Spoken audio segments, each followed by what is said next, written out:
Assalamu alaikum everyone, welcome to Amazed by the Quran, a series in which I love sharing with you guys things I find amazing about the Quran. And today, just a couple of insights that I read about from the story of Yusuf alayhi salam. And when Yusuf had seen a dream about his, the 11 stars, the sun and the moon, and he told his dad responded, قَالَ يَا بُنَيَّ, he said, my beloved child, لَا تَقْصُصْ رُؤْيَكَ عَلَى إِخْوَتِكَ, don't narrate your dream onto your brothers. فَيَكِيدُ لَكَ كَيْدًا, because immediately they are going to scheme against you pretty badly. They're going to make a pretty elaborate scheme against you. Okay.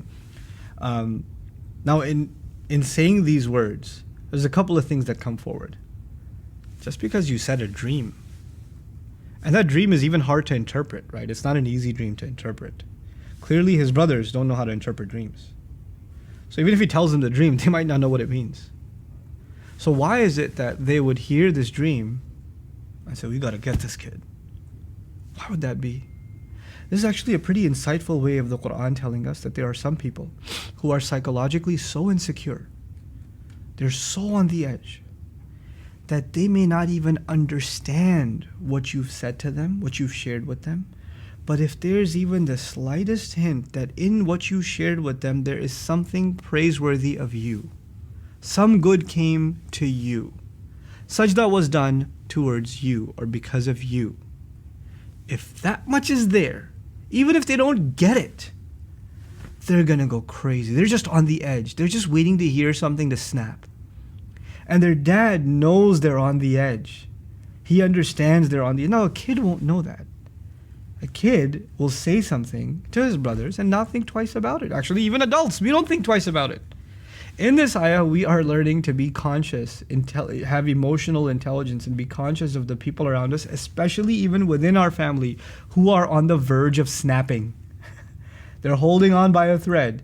Don't say a word. Forget saying all of it. Don't even give a hint that you're happy or something good came your way, because they don't want to hear you being happy or some good coming your way. That is going to be enough for them, and they are going to be capable of very bad. The other thing that we're learning in this ayah is, yes, family is something we have to be close to. We have to love. And there are so many teachings in our religion that we have to have a bond with family and be forgiving with family and, close to family. And yet the Quran is also telling us sometimes family can be pretty damaging.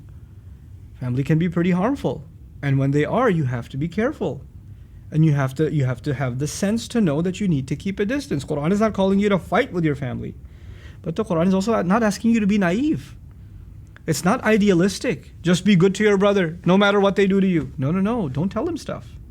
Sometimes your brother has a major temper problem. Your uncle has a serious issue. And you feel guilty that you're not opening up to them even though they're family. Actually, the Quran is relieving you of that, and it's saying, no, you have to be sensible, and you have to know that some people, even within your family, just don't have the best intentions for you.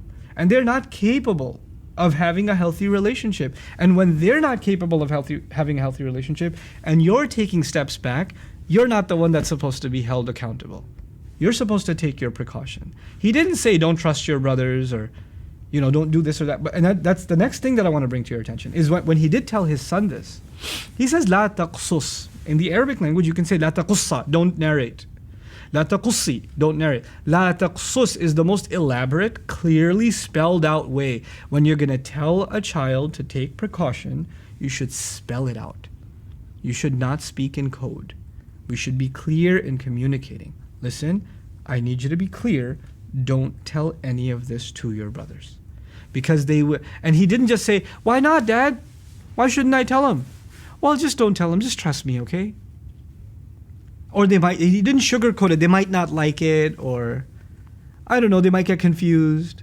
He didn't sugarcoat it. He was actually clear in communicating they will make a scheme against you. They'll scheme against you. Why would you tell a child this? This is like, isn't that too traumatic? Maybe we should kind of hold back and kind of maybe gloss it over a little bit and hold the truth back. No, even for children. It's good to, and by the way, it's not like he told them in a hurtful or harsh or angry way, because the ayah began, Ya bunayya, my beloved child, my little boy.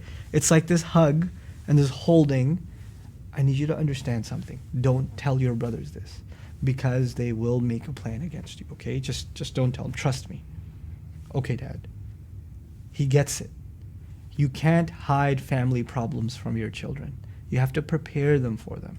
When you shield them from it, they have the sense to see it anyway on their own.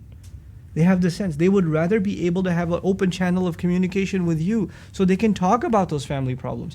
Pretending that everything is perfect doesn't help them. It just creates a block, and they just know we don't talk about that stuff. And they keep it pent up inside, and it makes things worse. It just makes things worse. And so in just this one little phrase, we're learning so much about how we're supposed to communicate with our children and how we're supposed to deal with sometimes harsh realities in our families.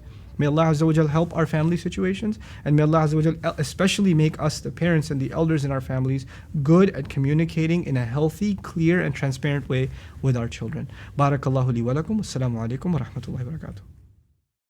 Assalamu alaikum wa rahmatullah. If you enjoyed this video, please do share it with friends and family. If you want to see more videos from this series, click on the box at the top. If you want to see other videos, click on the box at the bottom. And don't forget to hit the subscribe button. Thanks.